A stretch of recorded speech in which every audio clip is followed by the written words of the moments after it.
Amis de la vie, amis d'Estia, amis de la poésie, amis des lapins nains, bonjour. Bonjour. Bonjour chère Sarah. Enchantée. De même. Alors aujourd'hui les amis, vidéo numéro 38. 38 effectivement, qui nous rapproche de la quarantaine, comme dans ma propre existence. Mon Dieu, que c'est triste. Alors... Donc ça peut être sympa. C'est plutôt sympa, c'est plutôt sympa. Alors aujourd'hui on a décidé de parler d'un thème, à savoir la planète Terre, miroir de l'humanité. Pourquoi ? Parce qu'on s'aperçoit qu'il y a beaucoup de catastrophes naturelles qui surviennent sur Terre. On parle actuellement d'une pandémie, on parle de beaucoup de choses, et on se demandait si c'était le fruit du hasard, et concrètement, quel était le rapport justement entre tout ce qui se passait sur Terre et notre propre humanité, ce qui se passait à l'intérieur de notre propre corps, à nous les petits humains. Oui, c'est presque faire un parallèle entre la santé de la planète et notre propre santé à nous. Ben, c'est même tout ça. En fait. C'est même tout à fait ça. En fait, on a eu récemment des incendies, aussi bien en Amazonie, ça c'était au mois... c'était en été, oui c'était en été. C'était au mois de juillet, me semble-t-il. En Amazonie, tout d'un coup, on n'en a plus entendu parler, bizarrement. Ensuite, on a eu des gros incendies en Australie, pareil, tout d'un coup... On n'en a plus entendu parler. Qu'est-ce qui a pris le relais ? Le coronavirus. Le coronavirus. On peut dire que c'est aussi une catastrophe naturelle, hein, quelque part, parce que les virus font partie de la nature, même si aujourd'hui, ce sont des choses, on va dire, un peu trafiquées par les laboratoires, et que ce n'est pas le fruit du hasard si à tel ou tel moment, il y en a un qui ressort. Bon, c'est une allégation incroyable que tu viens de donner. Je ne vais pas soulever de polémique, ceci ne regarde que moi. Mais bon, donc l'idée c'est de se dire, voilà, on avait au moment des incendies en Amazonie fait un petit live dans notre groupe Facebook à ce propos. Et on avait justement fait le rapprochement entre ce qui se passait dans la nature et notre propre responsabilité. Or, notre responsabilité, c'est quoi avant tout ? Aujourd'hui, on cherche à nous faire consommer des choses. Et qui dit consommation, dit pouvoir du porte-monnaie. Qu'est-ce que t'en dis ? Tout est lié en fait. C'est vrai que déjà c'est vrai qu'on avait rigolé parce que quand je voyais beaucoup de publications sur les réseaux sociaux, Pray for Amazonia, tout ça. I am Amazonia. Voilà. Et puis après tu vois la personne en train de bouffer du Nutella à côté. C'était quelque chose qui était un bon steak de bœuf. Un bon steak de bœuf.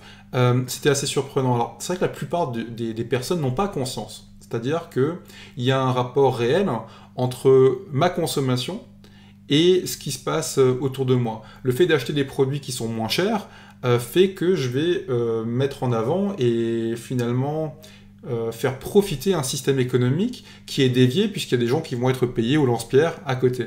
Et en fait, nos choix de consommation, il faut les voir comme des choix énergétiques. C'est-à-dire, où est-ce que je mets le focus dans la vie de tous les jours. Alors, on entend souvent, oui, mais il n'y a pas suffisamment d'argent, j'ai pas suffisamment d'argent par rapport à ça. C'est encore une croyance limitante, c'est une croyance limitante qui détermine que beaucoup de personnes ont, et en fait, on se partage finalement cette croyance, et on en fait une vérité, à la fois pour nous, pour notre famille, dans notre pays, et sur Terre. C'est prendre vraiment conscience que ce qui se passe sur Terre est au diapason de ce que on a à l'intérieur de nous, et surtout qu'on peut avoir une incidence dans le monde entier en changeant ses propres comportements et notre propre façon de voir le monde. Exactement. En fait, on cherche à nous faire consommer finalement des choses qui ne sont pas bonnes pour notre corps. Or, quelle était l'origine des incendies en Amazonie ? C'était tout simplement les champs de soja immenses que l'on fait pousser non pas pour les êtres humains, mais pour aller nourrir du bétail qui va finir ensuite dans notre assiette ou dans un supermarché, et qui parfois peut même finir directement à la poubelle parce qu'on surproduit de la viande qui va ensuite être jetée parce qu'elle n'aura pas été achetée, consommée. Quel gâchis. Et aujourd'hui, on est vraiment dans un système qui fonctionne dans ce sens-là. Toujours produire plus pour que les gens puissent consommer plus, et derrière, on s'étonne des catastrophes, on s'étonne des conséquences que cela peut avoir. Mais finalement, si aujourd'hui, vous vous dites, ok, partant de ce postulat, sachant que je suis responsable de ce qui se passe sur Terre, sur ma planète finalement, dans ma maison, puisque c'est notre maison, et que j'ai le pouvoir de faire différemment, est-ce que vous allez faire le choix de cela. Alors je sais qu'on peut, comme disait Stéphane, se trouver toutes les excuses du monde. Je n'ai pas d'argent, je ne peux pas acheter ceci ou cela, et on nous a dit qu'en plus il fallait consommer, je ne sais pas moi, un produit laitier par repas, une protéine et que sais-je. Donc on nous a mis en tête des choses, des schémas qui sont complètement faux et qui contribuent à assurer finalement le rendement commercial. Or, ce rendement commercial, aujourd'hui, se fait au détriment du bien-être de notre planète. C'est la pérennité, effectivement, du système qui est alimenté par la publicité, par le système par lui-même. Quand on nous explique que les produits laitiers sont bons pour notre corps, alors que c'est une hérésie complète, alors on l'affirme, mais surtout, on voit vraiment les liens de corrélation qu'il y a entre la consommation du lait et l'ostéoporose et l'arthrose. Et tout ça, finalement, au détriment de notre propre santé, et pour le plaisir le plus important de tous les laboratoires qui finalement se frottent les mains par rapport à ça. C'est pas d'être conspirationniste, c'est pas d'être complètement utopiste par rapport à ça, c'est juste une logique humaine. Quand on parle maintenant, c'est pas pour dénoncer, parce que on va aussi parler justement de choses concrètes. Qu'est-ce qu'on peut faire pour améliorer les choses? Mais les marchands d'armes vendent des armes. Pour que ces marchands d'armes vendent des armes, il faut qu'il y ait des conflits sur Terre. Il faut qu'il y ait des gens qui se tapent dans la tronche. Et donc finalement, quand on commence à comprendre ça, il est suggéré, il est conseillé de prendre du recul par rapport aux informations qui sont véhiculées.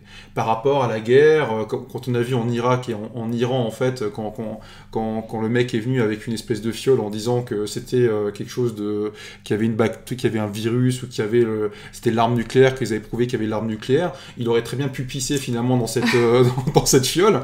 Et nous, derrière, finalement, tout le monde a pris « Oui, ok, c'est d'accord, on va leur péter la gueule. » Et tout est lié. Après, on parle... peut-être un peu, pas de politique, mais d'analyse en fait de la politique de ce qui se passe.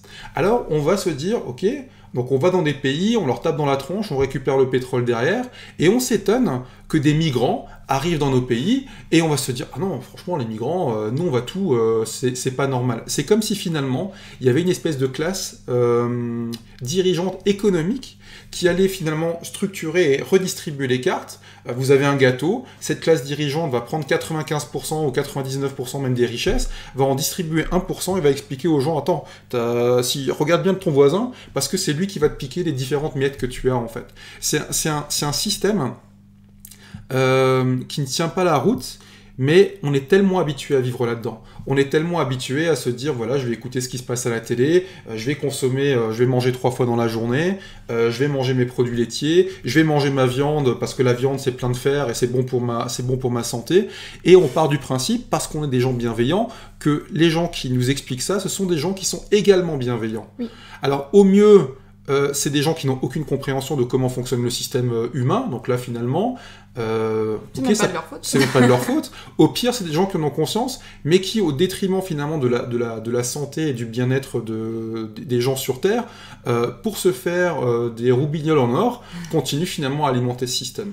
Et c'est là où finalement, on vous demande pas de nous croire. Mais ce qui est merveilleux, c'est en plus quand on démonte ce genre de choses, quand on raconte un petit peu le contraire, on est taxé de fou, d'utopiste, de conspirationniste, de tout ce que vous voulez. Mais en fait, le chaînon est, ficelé de A à Z. Pourquoi la planète Terre, c'est le miroir de l'humanité? Aujourd'hui, c'est ce qu'on disait en début de capsule, vous êtes témoin de catastrophes naturelles. Or, elles ont une origine, ces catastrophes. C'est la façon dont on mange, dont on consomme.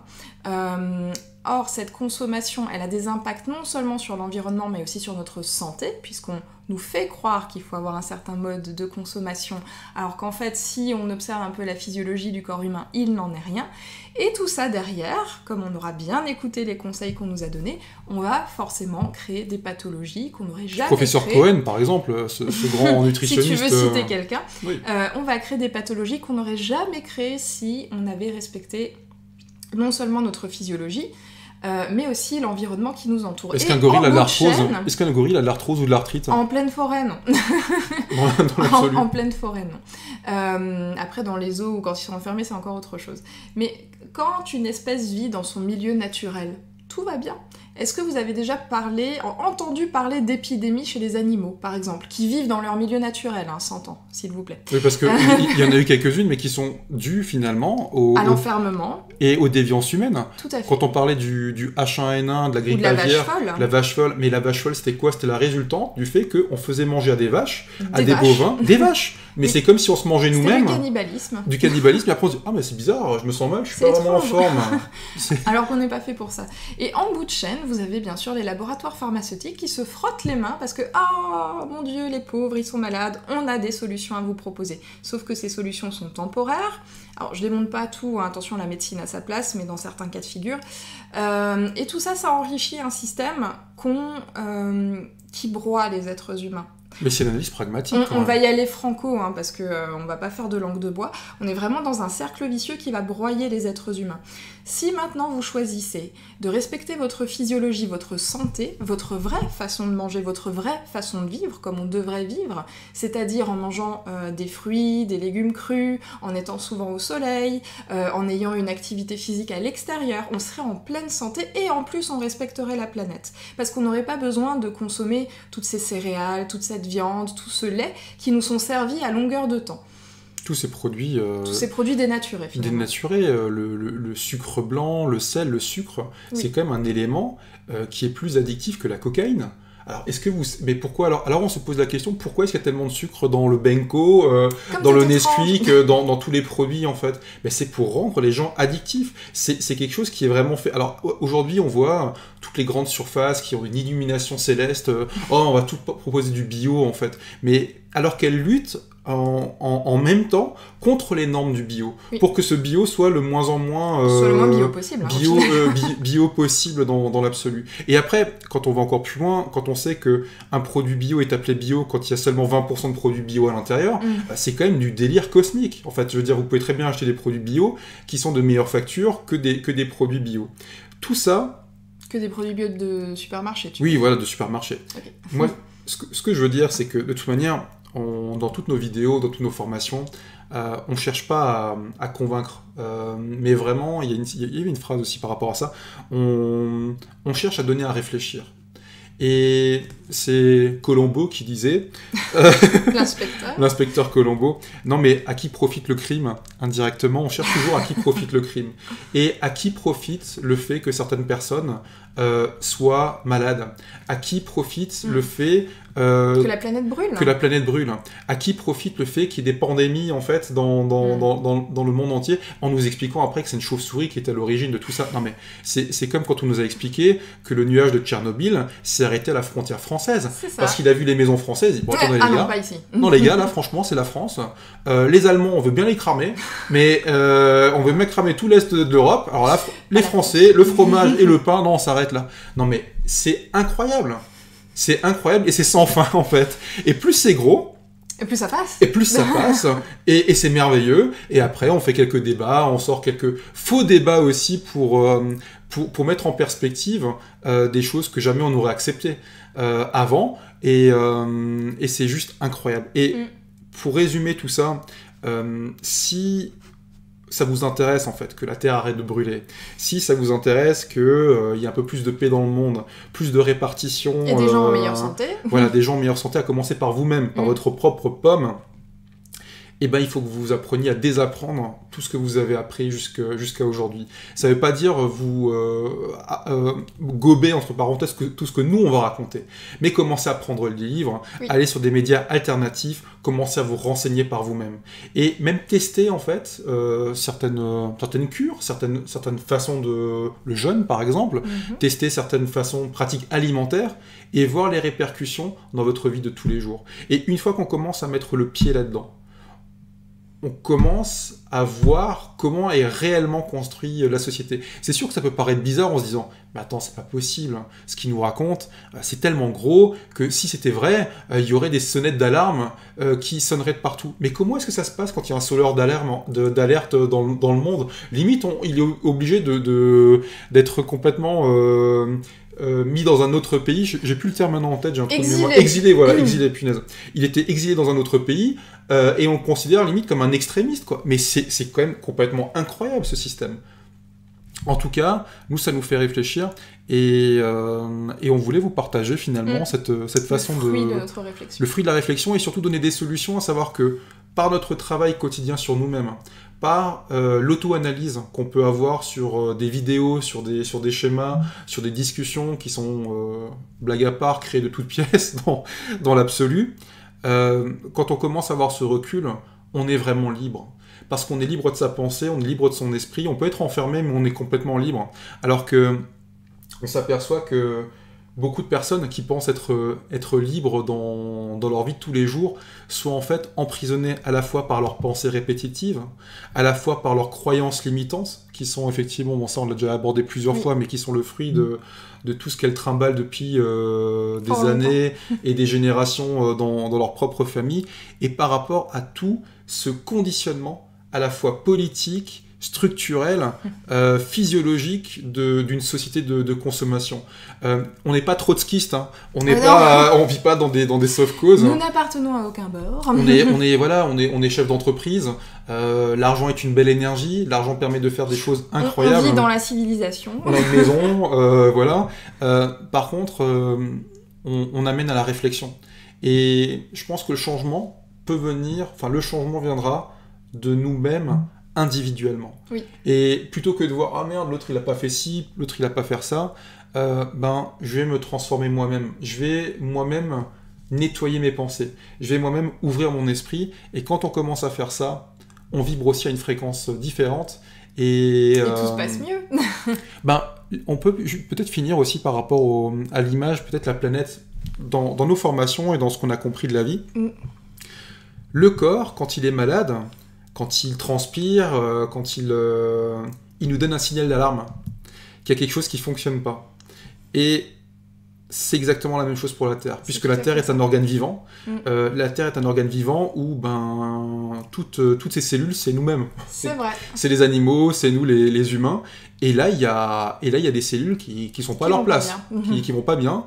Et elles vont soit elles vont être guéries, ou elles vont devoir se transformer pour pouvoir apporter quelque chose de positif, on va dire, à la Terre. Exactement. Qu'est-ce que tu en penses ? C'est très bien. Je crois qu'on a tout dit sur le sujet. J'ai beaucoup parlé, surtout. J'ai un peu la gorge sèche. Tu voulais pas rajouter quelque chose ? On va boire un petit coup. Sinon, on va encore nous traiter de sexistes sur cette chaîne. Non, la seule chose à rajouter, c'est prenez soin de vous. Et plus vous prendrez soin de vous dans un sens physiologique du terme, plus tout se portera mieux autour de vous également, parce que vous allez vraiment changer vos pensées, votre façon de voir le monde, votre façon de voir le système, comment ça fonctionne. Vous allez pouvoir porter un regard nouveau, éclairé, et c'est ainsi finalement que petit à petit, en faisant boule de neige, 1, 2, 3, 10, 20, 100 000 personnes ont fini par vraiment changer les choses. Tout est dit. Salut la compagnie et à bientôt.